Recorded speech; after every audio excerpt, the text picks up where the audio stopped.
Have you ever wondered what happened when Austen's characters stepped out of frame, as it were, in Pride and Prejudice, and wandered off to do whatever it was that they were doing that wasn't interesting enough to be included in the novel? Me too!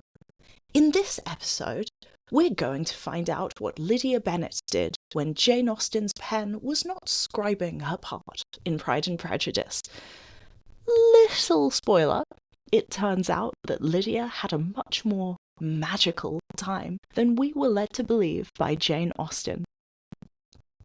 Welcome to the world of The Scandalous Confessions of Lydia Bennet, Witch, by Melinda Taub. Published in 2023, it begins with a variant on the ubiquitous Jane Austen line. It is a truth universally acknowledged that the seventh daughter of a seventh daughter must be a witch. And yes, I know that canonically Lydia is the fifth and youngest of the Bennet girls, but remember, this novel is set in an era when infant mortality was far higher than it is today. And as Melinda Taub gradually reveals, nothing is really as it seems. Let the blurb music roll, for it is time to read the back cover. In this exuberant reimagining of Jane Austen's Pride and Prejudice, Lydia Bennet puts pen to paper to relate the real events and aftermath of the classic story from her own perspective. Some facts are well known. Mrs. Bennet suffers from her nerves, Mr. Bennet suffers from Mrs. Bennet, and all 5 daughters suffer from an estate that is entailed only to male heirs. But Lydia also suffers from entirely different concerns. Her best-loved sister, Kitty, is really a barn cat, and Wickham is every bit as wicked as the world believes him to be. But what else would you expect from a demon? And if you think Mr. Darcy was uptight about dancing etiquette, wait till you see how he reacts to witchcraft. Most of all, Lydia has yet to learn that when you're a witch, promises have power. Full of enchantment, intrigue, danger, and boundless magic, The Scandalous Confessions of Miss Lydia Bennet, Witch, has all the irreverent wit, strength, and romance of Pride and Prejudice, while offering a highly unexpected redemption for the wildest Bennet sister. I'm going to come in strong with the following take on this novel. This was a Rosencratz and Guildenstern are dead tier integration of Jane Austen fanfiction with the original text of Pride and Prejudice. No sooner had Lydia's aunt, Mrs. Phillips, strolled off the page in Jane Austen's Meryton than she reappeared, sky-clad, that is to say completely starkers if you don't know your witchy terminology, in Taub's retelling. As you can imagine, this left Taub working with a lot of moving parts, and a lot of wiggle room for introducing tropes. Today, we're going to be looking at my 3 favourite tropes from this novel. Let's kick off with number 1, ye olde magic behind the drawing room door, aka the hidden world trope. The magic behind the drawing room door trope takes the familiar civility of the Regency's social world and slides a hidden layer of enchantment just beneath its polished veneer. In The Scandalous Confessions of Lydia Bennet, Witch, Melinda Taub deftly integrates witchcraft into Austen's social order, revealing that spells, sigils, and covens operate in the same world as dinner parties, dances, decorum. The effect is to re-enchant a world that readers think that they know intimately, while using the supernatural to expose the constraints and hypocrisies of that same polite society. From the opening chapters, Lydia's discovery of her magical abilities immediately reframes the Regency setting. What once appeared a world of manners becomes a battleground of unseen power. Her witchcraft is both a liberation and a source of liability. It's a source of her own agency in a culture that otherwise restricts female autonomy. Yet, as Austen's world holds more power than this hidden world of witchcraft, we see how damning it is for a witch to truly come into her element whilst retaining her standing in society. Now, no spoilers for this bit, but please believe me when I say that the backstory behind her and Wickham's marriage is hefty. Taub doesn't just use this hidden world to give us a brilliant backstory for Wickham and Lydia's relationship, she also uses it as a modern lens to critique Regency social expectations. Magic is not available to all. It's heavily regulated and its misuse is harshly punished. The witches Lydia encounters in Meryton are bound by secrecy, mirroring other modern takes on the ways Regency women must conceal intellect or ambition. The novel cleverly equates the danger of being outed as a witch with the ruin of being discovered in a sexual or social scandal, something that comes into its own when Lydia goes to Brighton with Colonel Forster's wife. Witchcraft here becomes a metaphor for forbidden female power, precisely the kind of influence Austen's heroines often wield, especially in Pride and Prejudice, through wit. The juxtaposition of the supernatural and Jane Austen's domestic settings in Pride and Prejudice allowed Taub to reimagine Austen's comedy of manners as a darkly magical farce. A dance at Lucas Lodge, for example, becomes a far more sinister event when a strange witch from out of town named Mary King turns up. Throughout the novel, the tension between enchantment and etiquette generates much of the novel's charm. Ultimately, I found the hidden world trope in Lydia Bennet operated as both fantasy and social commentary. Through it, Lydia steps from the almost ruined sister in Pride and Prejudice to the heroine of her own story. I loved the cleverness of it. And speaking of Lydia's near ruin, let us move on to the second trope, the wild child redemption arc, aka yeah, that's actually what it says on the tin. One of the most satisfying surprises I had in the Scandalous Confessions of Lydia Bennet, which was the rehabilitation of a character long dismissed as being, at best, a 15-year-old girl, and, at worst, as shown in the original novel, a foolish and shallow one. In Austen's Pride and Prejudice, Lydia's is a cautionary tale, a spoiled, giddy teenager whose impulsive elopement threatens her family's respectability and her sister's chances of ever getting married. In Taub's reimagining, Lydia's recklessness becomes the testament to her desire to save those around her at any cost. The wild child redemption trope reframes Lydia's exuberance as misdirected courage and transforms her flightiness into the very quality that enables her and her family's survival. The novel is pieced together almost entirely from Lydia's letters, which means we finally get to hear her speak for herself. And unsurprisingly, seeing as she's the main character here, she's much cleverer than anyone in Meryton suspected. Hey, that's another trope. Her written confessions reveal a young woman acutely aware of her own limitations and of the double standards that define her world. When she discovers her magical abilities, that energy finds a new, purposeful outlet. Whereas in Pride and Prejudice, she has no thoughts in her head save for ones of handsome men in regimentals. In Taub's novel, we see her studying witchcraft for hours a day in order to achieve her full potential as a witch. That isn't to say that her essential Lydia-ness is absent. Instead, it's limited to hilarious bursts, such as when she enchants the self-important Mr. Collins, so that his every utterance blares out like a French horn. I had to bite my lip in the cafe I was in at the time to keep from joining in with her laughter. The redemption arc also functions structurally. Just as she was not ruined in the traditional sense by eloping with Wickham, she's also not saved by marriage or male intervention. Lydia saves herself. Her journey from scandal to strength mirrors the narrative trajectories usually reserved for male heroes or serious heroines in coming-of-age stories.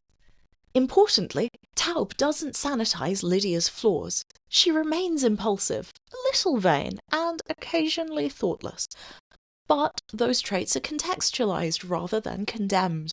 They're survival strategies, as I mentioned, within a society that prizes deference to the status quo. I don't think that that's an unfair critique or comment on Jane Austen's work.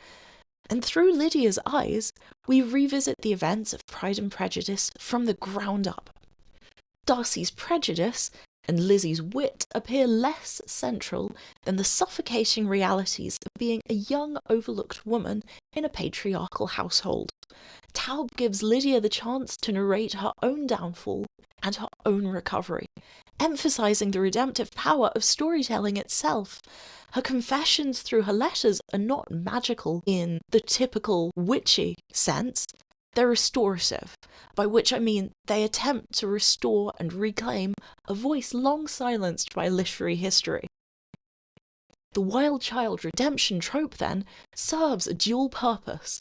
It rescues Lydia from moral oblivion and critiques the original novel's gender politics.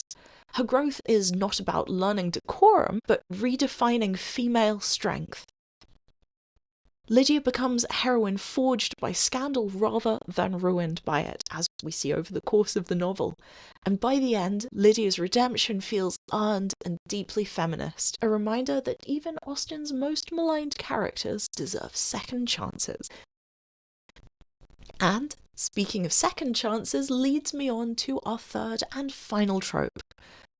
Your face makes me barf. Wait, when did you get hot? AKA enemies to lovers.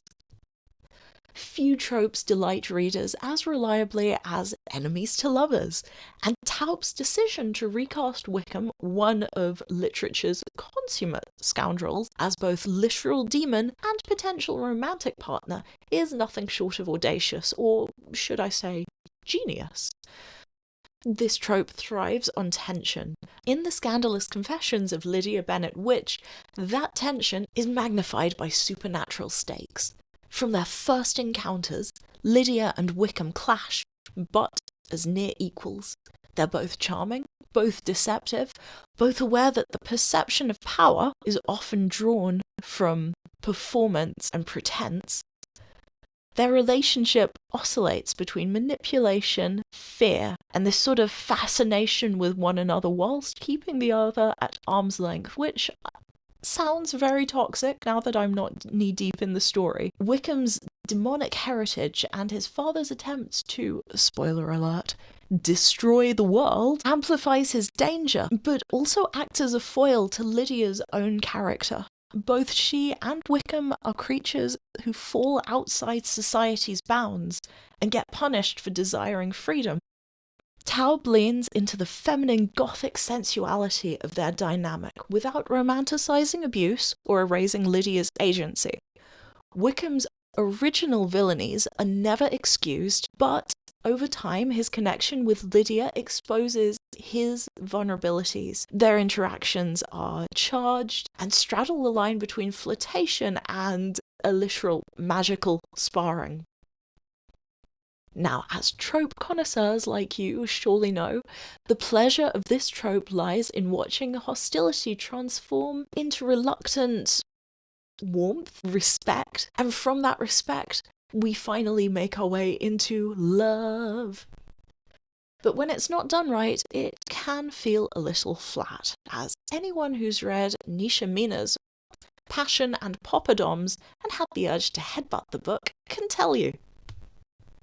Crucially, this enemies to lovers arc also interrogates Austen's moral binaries. As you will know as fans of Pride and Prejudice, good characters are rewarded, bad ones are punished. Taub dissolves that divide. Lydia and Wickham's chemistry complicates very easy judgments. Can redemption coexist with unapologetically being a demon? Can passion survive the revelation of true monstrousness of the soul? By embodying these questions in a witch and a demon, the novel literalizes emotional conflict as metaphysical warfare. I would argue here that the trope's payoff is not the fairy tale resolution of everyone's Regency romance fantasies, but the emotional honesty and respect between Lydia and her husband. Now, to me, as I have grown longer in the tooth, I find this emotional honesty and respect and connection far more erotic than sexual chemistry. I don't know if that's too much information. Sorry, Mum, if you're listening to this. Lydia's affection for Wickham is bound to self-knowledge. In reworking this classic enemies to lovers trajectory through the lens of witchcraft and demonic temptation, Taub revives one of Austen's most infamous relationships with wit and moral complexity. The result is a romance that smoulders on the literal edge of damnation. It's a love story where magic meets moral reckoning, and where hatred, attraction, and free will blur beautifully into one. Now, to be clear, this is the first novel in Taub's series of Pride and Prejudice retellings, and I did find the pacing of it wasn't consistent, but that could also in part be due to the fact that I do sometimes struggle with epistolary novels. If you are a regular listener, you will know I have already reviewed the sequel to this, The Shocking Experiments of Miss Mary Bennet, and the pacing issues which exist in this, the first novel, The Scandalous Confessions, have been completely ironed out in The Shocking Experiments of Miss Mary Bennet. So if you are planning on reading The Scandalous Confessions of Lydia Bennet Witch, be prepared that you do have to put in a little effort at times to reach the full payoff by the end. But what in life isn't worth a little effort? And now, time for the Hocus Tropus. In case you're new here, every episode I take one prominent trope from the main fanfiction book and recommend a second novel, one not set in the Austenverse, that contains the same trope but done differently. This episode's trope is the enemies to lovers dynamic. In Taub's novel, as I've said, we see it unfold between Lydia and Wickham, a witch and a literal demon, in a relationship that balances danger, attraction, and a lot of moral tensions. So, for this episode's Hocus Tropus, I wanted a book that captured the same alchemy of hostility and connection, the tension between love and rebellion, but without the corsets and cravats. The book I have chosen is We Set the Dark on Fire by Taylor K. Mejia, and apologies if I have mispronounced that. It's set in a sharply divided dystopian world where young women are trained for one of two roles in marriage: the primera, the wife of intellect and order, and the segunda, the wife of warmth and beauty. Both serve the same man, which sounds grimly patriarchal, and it is, but the novel flips that system on its head. Our heroine, Dani, is a primera, clever, disciplined, and outwardly obedient. Her counterpart, Carmen, is the segunda, impulsive, sensual, and rather headstrong. The two women begin as rivals, pitted against each other within a political marriage that serves a corrupt elite. But as they're drawn deeper into the resistance movement, which is fighting for equality and justice, that antagonism begins to unravel. What starts as suspicion and competition slowly transforms into love. A love that's radical precisely because it shouldn't exist in the deeply homophobic world they live in. Like Lydia and Wickham, Dani and Carmen are on two opposite sides of a moral and social divide, yet where Lydia's story uses witchcraft to explore female power in a patriarchal world, Mejia's novel uses political rebellion. Both relationships begin in mistrust, one between the witch and demon bound by secrets, and the other between two wives bound by a lie. In both novels, intimacy becomes an act of defiance against the system. What I loved about We Set the Dark on Fire is that it doesn't treat romance as an escape from the world, but as a weapon against it. The attraction between Dani and Carmen grows out of shared purpose, the recognition that they want to burn the whole unjust system down and rebuild something fairer from the ashes. It's not so much an opposites attract situation as much as a co-conspirators unite during the revolution. Whereas the Scandalous Confessions of Lydia Bennet Witch gives us the enemies to lovers trope with cauldrons and curses and moral reckoning. We Set the Dark on Fire gives us the same emotional chemistry, but set against revolution and resistance. Both novels ask the same question: can love flourish in a world designed to keep you powerless? If you liked Lydia and Wickham's barbed banter evolving into a darkly tender connection, you will adore Danny and Carmen's slow burn transformation from rivals to lovers, complete with the background of spies, secrets, all of that counter-intelligence, revolutionary stuff. And no, I'm not saying that for dramatic effect. I mean, really, what's more romantic than burning down the patriarchy? Thank you so much for taking the time to listen to this episode. If you've made it this far, consider following this podcast so you can join me on future rambles through the wilds of Jaff. If you have read The Scandalous Confessions of Lydia Bennet Witch, you may be interested in the next book in the series, The Shocking Experiments of Miss Mary Bennet, which, as I mentioned a few minutes ago, I recently reviewed for this podcast. Until next time, may your tea stay hot, your tropes well executed, and your Mr. Darcy tolerable, I suppose.